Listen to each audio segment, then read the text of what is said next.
Welcome back for another episode of the It's Too Easy podcast. Ready for the NFL.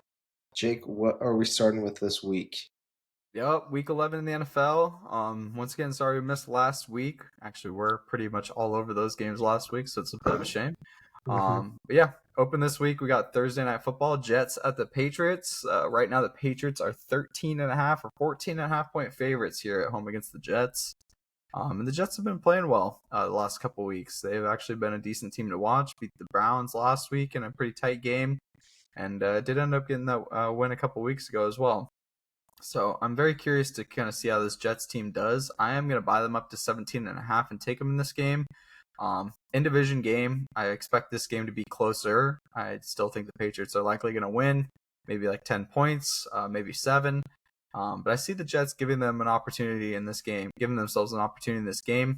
They still have Breece Hall, and they've been managing to run the ball decent. Justin Fields is starting to use his legs a little bit more, which is what he's needed to do earlier on in the season. Um, and hopefully that defense will be able to step up a little bit here against Drake May. Drake May has been phenomenal this season. He's on the road for a MVP candidate so far with just the way he's played so far. I think he is the best passer in the NFL completion percentage wise on getting the ball down 20 plus yards down the field. So I think that's super impressive to see from Drake May. I think he's got a foothold there with that Patriots team. And I definitely think they found their quarterback. But I think this line's just a little bit too inflated. So for that reason, I just love to buy the Jets up to 17.5 and take it. And I expect this one to be a little bit of a closer game with it being a divisional. I'm probably just going to live bet this game. I could see the Pats going up 14-0 early and liking the Jets plus 20, 25. But I could also see the Jets going up 7-0 early and taking the Pats at -7 instead. So I'm just going to stay away from the starting line. I do think Pats win by at least 7. I think the Jets will cover 20-ish. But I'm not sure how I feel about 15. So we'll wait. Yeah, fair enough. We've got the Chargers and the Jags. Chargers are 2.5 point favorites on the road here against the Jags. I do think the Chargers are going to be able to get a win just because of the way their defense has been playing the last few weeks. They've been phenomenal.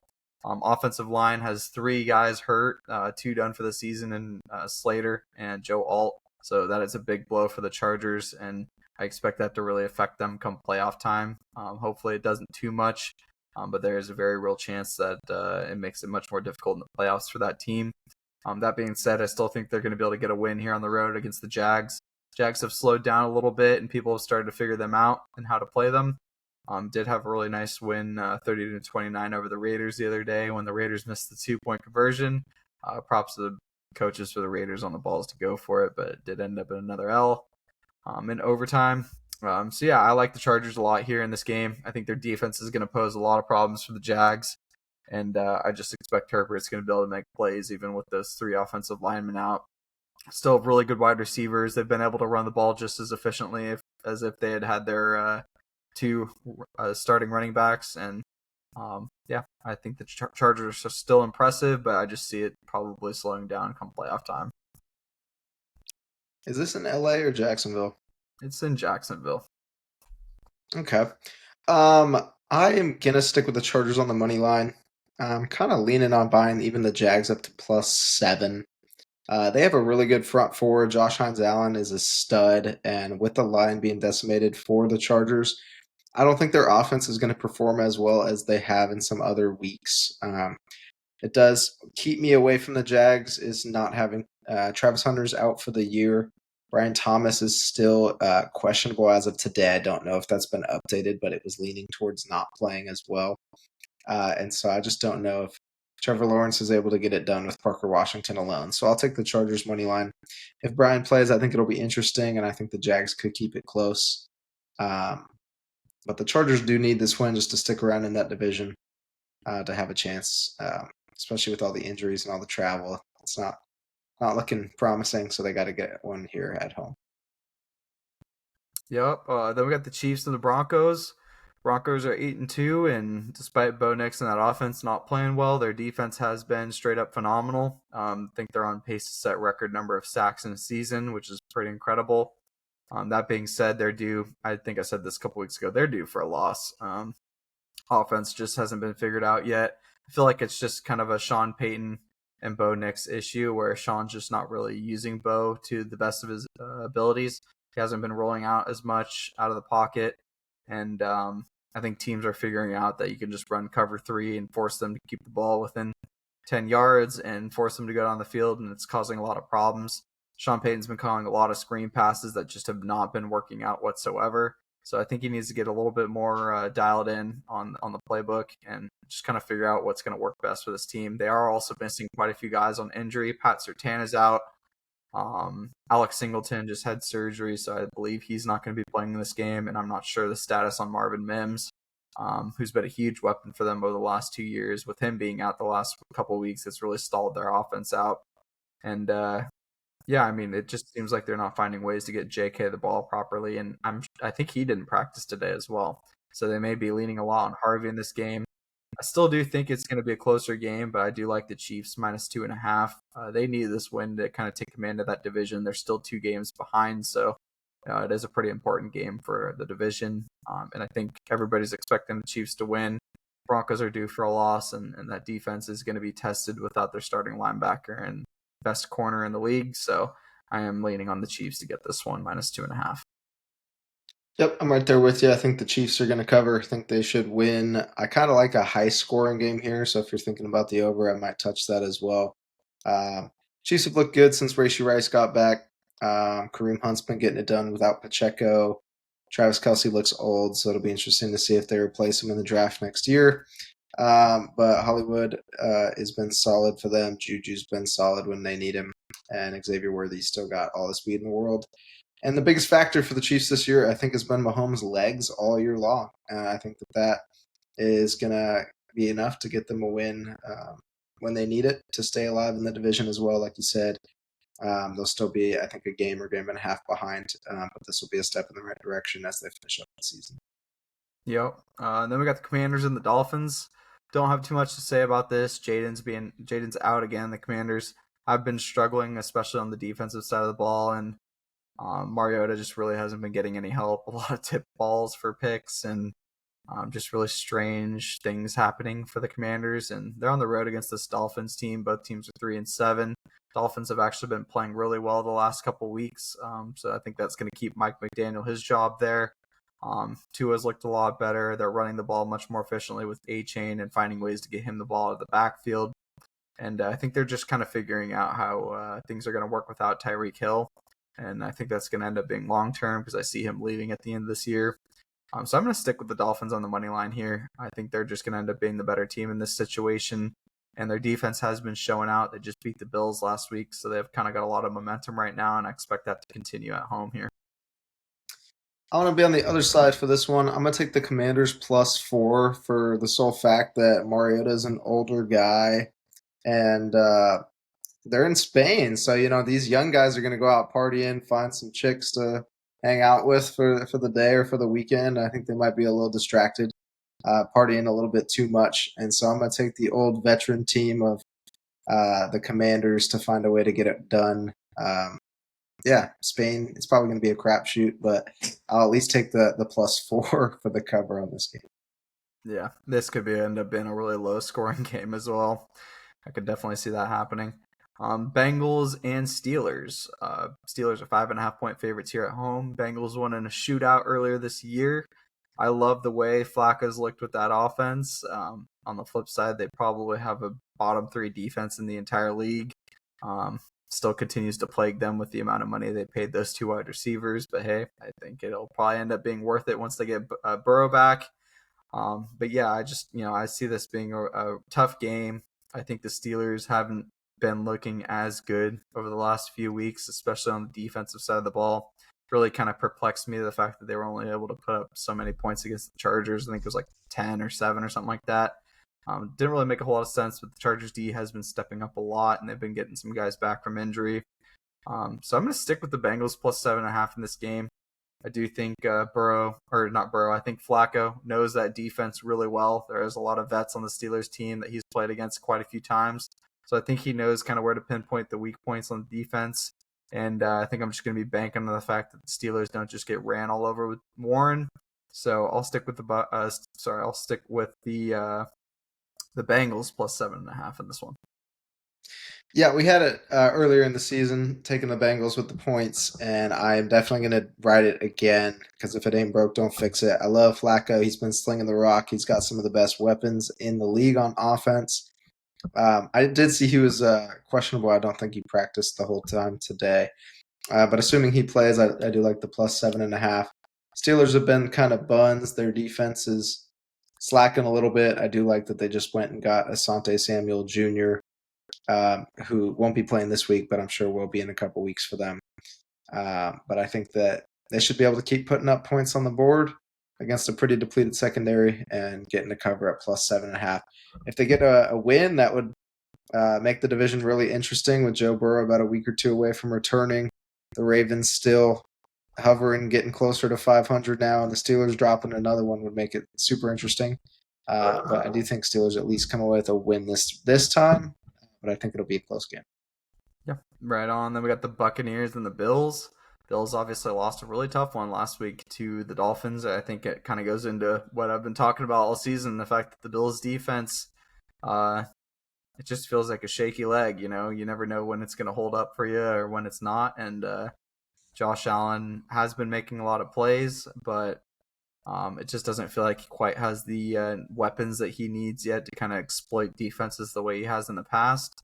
I do think that this Buccaneers defense is going to be able to give him a run for his money, and Baker, without his top two wide receivers, has still been great getting the ball to Tez Johnson and to Emeka Egbuka.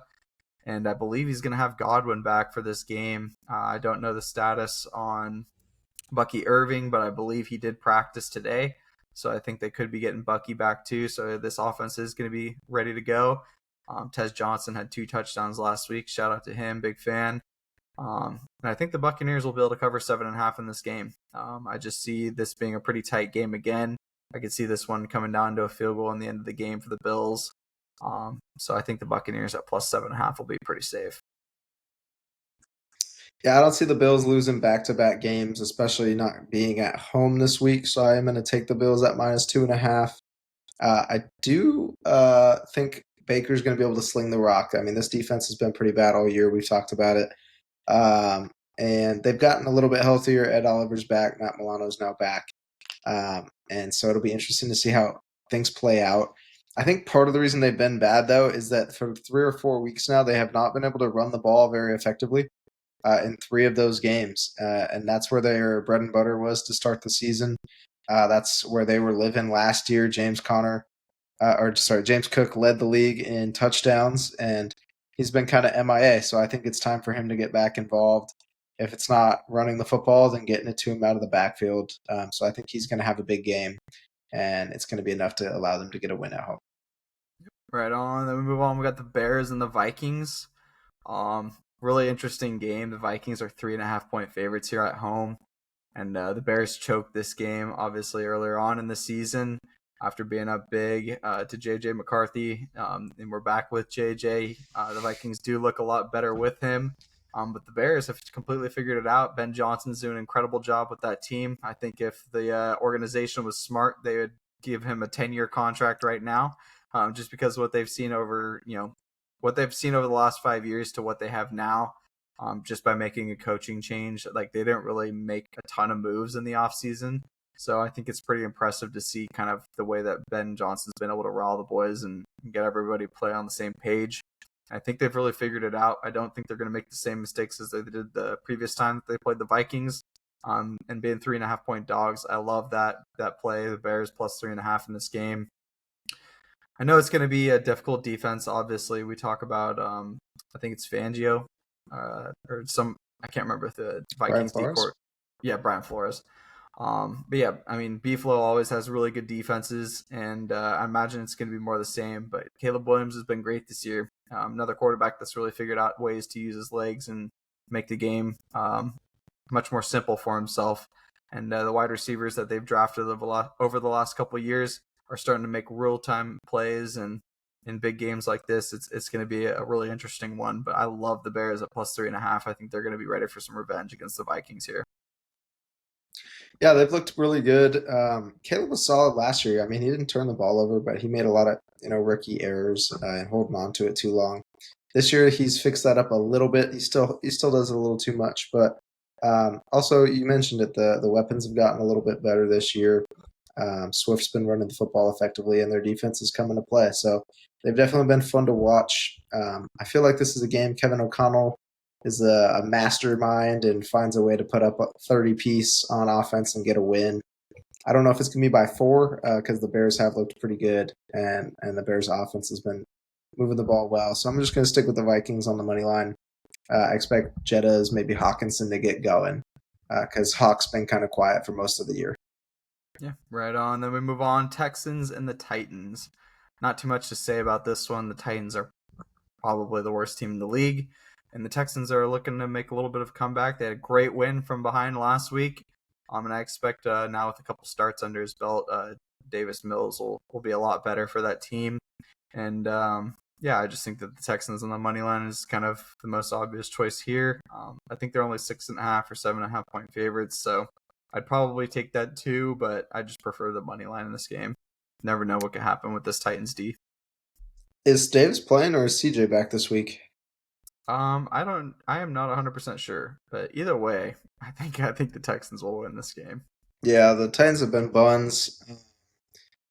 I don't know. I don't really see 0-3 teams getting back to 5-5 too often, and if they do, I don't really see the Texans being one of those teams. Like they haven't really They been have the good. they have the best defense in the NFL. They do have a really So good defense. I'll give them that, but their offense has been terrible. Let's take them. Let's take them -6 because why not? Titans have been really bad.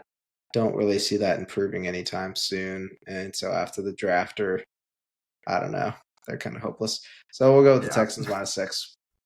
yeah, right on. Then we got the Panthers and the Falcons. I'm taking the Falcons money line at home in this game.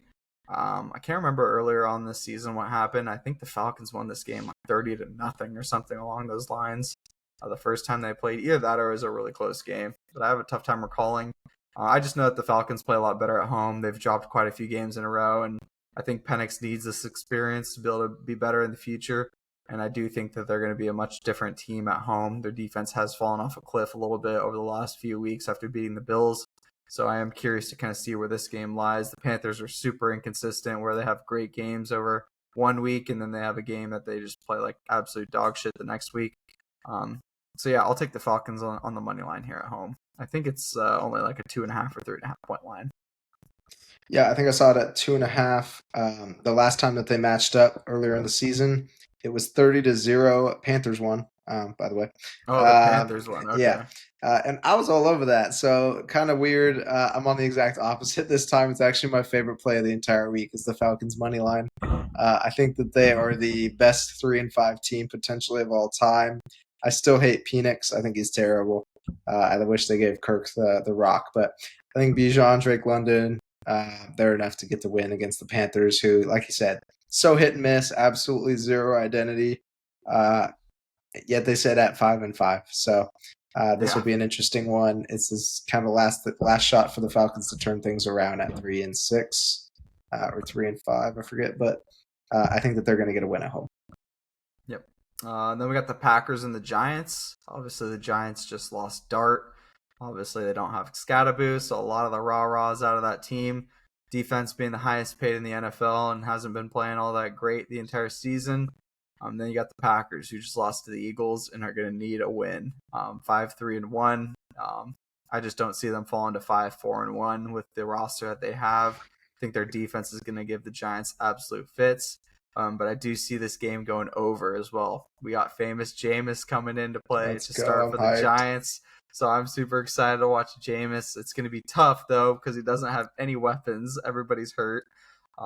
So it's going to be an interesting game to watch. I think the Packers D is going to be able to give him fits, and he's likely going to throw 2 or 3 picks.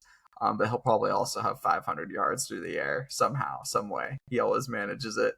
But I still think the Packers are going to win. I do potentially love an over in this game. I don't know where the number is, but typically when Jameis plays and comes in and plays, teams haven't really prepared for him. So I do think there's a very good chance that this game ends up being a really high scoring one. I could see it being like 38-27 or 31-24 or something along those lines. So I think if it's at like 47.5, 48.5, you're pretty safe to take an over in this game. I love Jameis Winston. He's probably my favorite player in the whole league. He's hilarious. Just a good dude. So funny to watch. Always has a good attitude. The most random thoughts of all people I've ever seen. I want to take him to cover, but I'm not doing that. I think the Packers are going to cover 7 points. There's Yeah. too many injuries. I do like teams that just got rid of their coach, and Brian Daboll is horrendous, and they finally got rid of him. So like maybe they'll fight for whoever's left, but I don't know how much fighting they have left with no Dart, no Scattaboo, no neighbors. Like it is what it is. Now I do think Jordan Love's one of the worst quarterbacks of all time, probably the worst in the league right now. But yeah, they're going to get to 6-3-1. I don't really have any doubt about that. They're still a good team. They have a lot of weapons, and they're playing like doo doo. So it's time to turn it around, and the Giants are a team to do that against. Yeah, no, I definitely love the Packers -6.5. Seahawks and Rams, two teams that have been incredible so far this season. I think Seahawks have been a complete sleeper. Getting Cooper Cup, getting Darnold. Darnold's been incredible to watch this season. Seems like wherever he goes, that's not the Panthers. He just wins. So big shout out to Sam Darnold.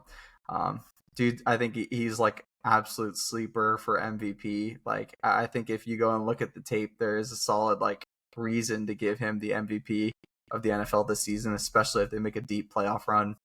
But this Rams team is a different beast. Their defense is flying around the ball the last few weeks, and Matt Stafford has not missed a throw since probably the year started. I mean, I watch Matt Stafford highlights in my free time, and it's just like, how could you not love this guy? He takes massive hits and still just puts the ball on a dime every single time. He's got the weapons, and the backfield's getting better and better each week. And then their defense with Fisk and Jared Verse have been absolutely flying around. They also have Byron Young, who's been incredible on the opposite side of the ball from Jared Verse. And then their secondary has just been awesome to watch as well. Cam Kitchens, who they got in like the 5th or 6th round, I think, a couple of years ago, has been absolutely balling. He's awesome to watch. Just absolutely flies around the ball. So I'm going to stick with the Rams on the money line here at home in division game, so I think it's going to be super close. Couldn't pick on the side of the points, but I do think the Rams will end up being the better team, and unfortunately, I do see Darnold having a turnover late in the game that ends up costing them. This is really interesting. I kind of love this game, and Yeah, I feel like the Seahawks are going to win their 16th in a row on the road. I don't know. Like I don't know if it's 16, 14, 15. It's somewhere in that range, but I I mean, I love Matty Ice. That's always been my guy. I've always told people he's better than Rodgers. He finally has the same amount of rings. I hope he goes and gets a second one this year. Um, I'm not going to take a pick in this game for the winning. I would lean on the Seahawks. I feel like both teams are due for a loss. I feel like the Rams are probably more due in my mind, or I'm not sure why, but I'm going to take the under 48.5. That number seems awfully high to me. My lean of the Seahawks is because the Seahawks have a defense that can carry them to the NFC Championship game. Like they have a phenomenal defense. Sam Darnold's been a solid player all year long. Jackson Smith and Jigba's been arguably the best receiver in the league this year. I just think that their running back combo, um, they're not special. They're two solid backs, but they're not giving them too much spark. There's not really a great backup receiver behind Jackson either. So, if anything, I feel like it's going to stay under, and 48.5 seems like a lot. So, I'm feeling more of a 20 to 23 or even like a 20 to 16. So, I feel pretty confident in that underplay. yeah. And you mentioned the NFC Championship game, or This could be it. even this. That's what I'm thinking is like the Rams Seahawks could very well be the NFC Championship game with kind of the way the whole NFC is looking right now. So very curious to see kind of how that plays off because I do love both these teams so far this season. And yeah, this is probably gonna be my favorite game of the week to watch. Two quarterbacks that have just kind of flown under the radar. I mean, Matty Ice has always flown under the radar since the start of his career. Yet he's got a Super Bowl, and then you got Darnold, who's obviously started his career with no offensive line on the Panthers, moved to the Vikings Jets. and the Jets, and yeah, he had no offensive line on the Jets. Moves to the Vikings, absolutely crushes it because he has a good scheme over there, and then he gets picked up by the Seahawks, where like it just was a perfect fit. And Jackson Smith and Jigba has been the biggest recipient of getting a good quarterback, as he has just been incredible to watch this year. So yeah, I'm very curious to see where this game lands. Last few on the slate, we got the 49ers and the Cardinals. Once again, I don't have too much to say about this. I expect the Cardinals to turn the ball over a couple times in this game because the Niners D does manage to generate them. And kind of mentioned the Niners just rebuild, and they're finally getting some of these starters back. Mac Jones has been incredible to watch, and I don't think they're going to have a problem with this Cardinals team, and that'll get the Niners to 7-4, which is going to be very intriguing because it's going to be a three-way race between the Rams, the Seahawks, and the Niners, and yeah, I still don't think we've seen the full potential of the Niners. If they keep getting Christian McCaffrey the ball and find ways to get Kittle open, then they always have a chance to win. So I'll stick with the Niners on the money line here on the road. And yeah, I mean, it's going to make this division probably the most interesting in football. Yeah, this is an interesting one. I don't think there's that much to it, just because Brissett's okay, but he's not really anything special. They just got absolutely waxed with two fumble for sixes against the Seahawks last week. Shout out to Marcus Lawrence for getting more touchdowns than the Cowboys. Anyway, yeah, so Niners should get an easy win here, even though it is on the road in division. I don't think it's going to be too much of a challenge, although I'm interested to see how Trey Benson's return goes because I think he's coming off the IR and activated for this game. And then we got the Ravens and the Browns. Once again, not too much to say. Dylan Gabriel has been actually pretty solid at not turning the ball over, but he just hasn't been a winner. Hasn't been winning this team games. Their defense hasn't been able to get behind him and really kind of put up the performances that they were with Flacco at the starting position. And the Ravens are on the road back to 500. I think they're going to reinsert themselves in their division after a big win this week against the Browns, and I expect them to cover 6.5. Yep, I'm with you. I think they cover 6.5. Should be not necessarily a massive win, but it'll probably be a massive win. I think it's time to let Shador have a shot. Like the season's Yep. done. You've seen 8 games of Dylan now, or at least 5 or 6. I think it's been Yeah. more than that. Um, like let Shador cook. I mean, otherwise you guys are drafting another quarterback next year. Like what do you have to lose? So Ravens should come away with a win at least by 6, I'd imagine, in this game. They're finally Yeah. healthy. Team's kind of gelling, and they need it. So yeah. Yeah, and the interesting thing is Shador kind of blew his chances to get drafted by the Ravens because he knew he was going to end up backing up Lamar. And then the last time these two teams played, Cooper Rush ended up playing and then beating the Browns. Or I don't know if they beat them, but it ended up being a really funny scenario because the backup quarterback ended up starting. So just kind of what's going around is coming around for Shador. I hope they eventually give him a chance because I do think he's going to end up being a better quarterback, at least in the pocket, than Gabriel. And yeah, I still think that the Browns have a lot to figure out. So we'll see where that goes. Last two, we got the Lions and the Eagles. Eagles have just been winning by the skin of their teeth. Won 10-7 at the Packers last week. It was an impressive win, but it was not a very fun game to watch. I think I kind of find it interesting that people are willing to just throw that Raider Bronco game under the bus for being 10-7 and really defensive, and then nobody talks about the Packers Eagles. And I mean, I would say like, oh yeah, well the Packers and Eagles are better defenses, and like yeah, that's true, but their offenses are also way better.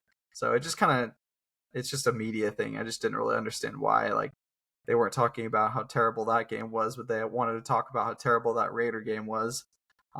So it's very interesting to me. I do think the Lions are going to end up keeping themselves in this game. I'm taking them plus 3.5. The Eagles managed to find ways to win, but they're super close games, and it could end up being by a field goal in the end. But I actually see the Lions getting a win here. I do think the Eagles are due for another loss. I think they're getting a little bit too much love. They're not finding ways to get A.J. Brown the ball, and I think that's going to end up biting them in the end. I don't see them making it all the way back to a Super Bowl if they're not going to find ways to get A.J. Brown the ball, because Saquon hasn't had the year that he had last year. Teams are really starting to crack down on him, which means that A.J. Brown should be open down there somewhere. I mean, they have been getting Devontae Smith involved and Goddard involved, but it's time to get A.J. Brown involved. So I think if he does get himself into this game, it'll definitely be an Eagles win. But the Lions on offense, man, they've been a wrecking ball this year so far. Really love their two running backs. Their Amon-Ra St. Brown's been incredible. Their tight ends are getting involved in the game. Aiden Hutchinson's on a crazy year, I think, on a run for defensive MVP. So I do think the Lions are going to be able to give the Eagles fits. It's going to be a matter of whether the Eagles defense is really going to hold up against the Lions. And yeah, for that reason, I'm going to take the Lions plus 3.5 in this one.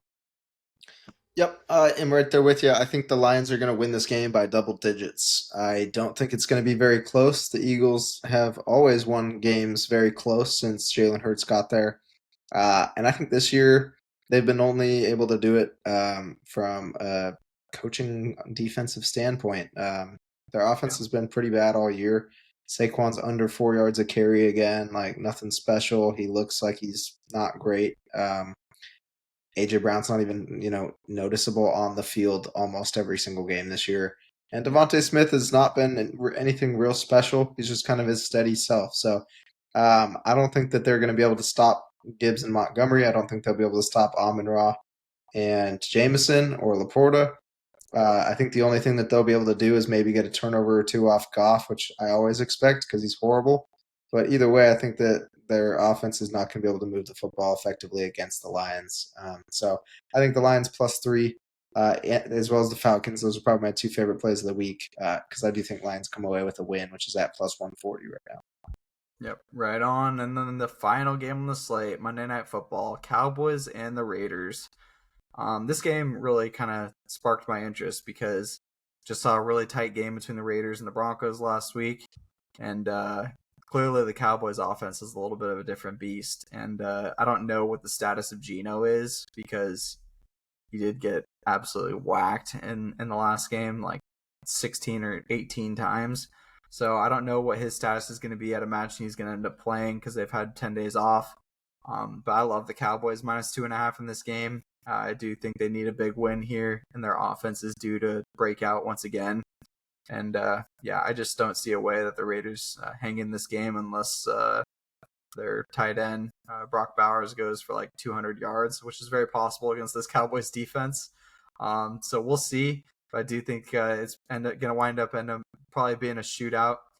Could end up being another game that goes to overtime, just with a lot of scoring. I don't know where the over/under is on this game, but I'd be tempted to take an over. 50.5. Yeah, I'd be very tempted to take an over in this game. I could easily see it being like a 31-24 game. Definitely over 50 points there. So, yeah, very intriguing one. I think Cowboys will end up getting it. I think their offense is going to get back in a groove, and they've managed to pick up a few pieces at the trade deadline on the defensive side of the ball. So hopefully that'll help out a little bit, at least enough to win this game against the Raiders. Yep, I'm all over the Cowboys to get the win, which I don't say too often. I think that Dak's due for a huge bounce back. I expect CD to get his second, potentially third touchdowns of the year after missing a few games. He only has one through week 10, so I think he's due to get in the end zone. Pickens hasn't scored in 3 straight weeks, although he's had 80 plus in all 3 weeks. Javonte Williams is due for another one. So I think it's going to be an offensive masterclass by the Cowboys. They should put up at least 35. Raiders should put up 17 at least. Our defense is terrible. So I do like that overplay at 50 as well. But the Cowboys should get it done, which is actually the last leg of my parlay for the week. I have a little 5-team steamer that I love. So it's going to kick it off with the Falcons on the money line over the Panthers. Then we're taking the under in the Seahawks and Rams, but I bought that to 51.5. So we're going under 51.5. The Niners money line against the Cardinals, the Lions money line against the Eagles, and the Cowboys money line against the Raiders. And that pays 17-1 for a little Oh, right on. five-teamer. So I kind of like the value there. I think that's going to be a fun one to come back and look at. I do like all 5 of those are probably my 5 favorite trades of the week. But it's going to be a fun week to see how things go. A good turning point for a lot of teams to either have a chance to stay in playoff contention or to you have a chance even in some of their own divisions. Yeah, and now that I actually think about that game a little bit more, this could be a JNT week. I could very well see him getting into the end zone again, and his over/under on yards has to be down just because he hasn't really gotten a whole lot of rushing yards so far this year, and this Cowboys defense does not do well against the run. So I'm very curious to see kind of how JNT does in this game, but I would love him to take him at a touchdown, as well as his over yards in this game. So that'll do it there. Yeah, that wraps it up for NFL week number 11. kind of crazy. We're flying through this season. Looking forward to kind of seeing how this season shapes up for all these teams. It's been quite a wild ride so far. See if the Ravens can get back in it. See kind of how the Eagles fare towards this back end of the season. Lions, Steelers, Bengals, that whole division is going to be really interesting with the Steelers and the Bengals and the Ravens. So a lot of exciting things starting to come to fruition, and looking forward to kind of seeing where everybody winds up. But yeah, that's going to do it for the end of this NFL podcast. Make sure to like and subscribe if you really enjoy the videos. Sorry we weren't there last week. Just got busy, so we will continue to get back on track, and we'll see you guys next week for NFL Week number 12. Peace.